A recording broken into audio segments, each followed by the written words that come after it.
आज की तारीख में इस पहचान से शायद कोई अनजान नहीं। 170 वर्षों से ये हीरा भारत में नहीं है, पर भारत के मध्यकालीन और आधुनिक काल के इतिहास में ये उतनी ही ऊंचाई पे दर्ज है जैसे कभी भारतीय उपमहाद्वीप के बड़े से बड़े साम्राज्यों की पहचान हुआ करता था, उनकी शान हुआ करता था।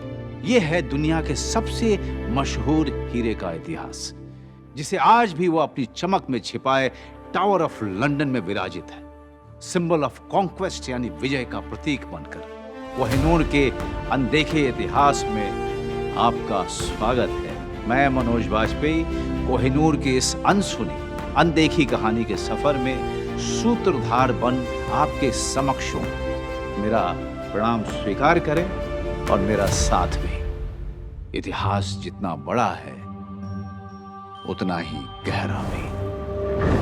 धरती के नीचे की रहस्यमय दुनिया जो लाखों वर्षों के बदलाव और इतिहास की साक्षी, करीब 150 से 200 किलोमीटर की गहराई जहां तापमान बहुत अधिक होता है, वहां बनते हैं हीरे। लाखों टन दबाव में कार्बन के अणु आपस में मजबूती से जुड़ जाते हैं और वर्षों की प्रक्रिया से बनता है एक चमकदार हीरा। समय समय पर होती ज्वालामुखीय गतिविधियों से हीरा जमीन के सतह तक पहुंचता है। सही नजर और किस्मत का साथ मिले तो कुछ इस तरह से हमारे हाथ लगता है एक हीरा। कुछ ऐसे ही बना होगा कोहिनूर, बेहद खूबसूरत।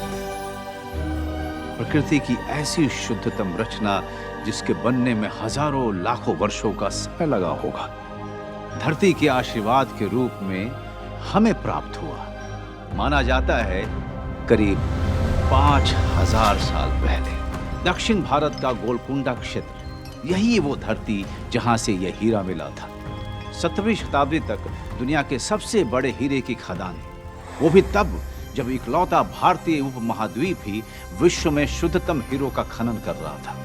इसी क्षेत्र में स्थित जिस स्थान से यह हीरा मिला था उसे आगे चलकर कोल्लूर की खदान कहा गया। उस वक्त तक रॉ डायमंड के रूप में मिला सबसे बड़ा हीरा।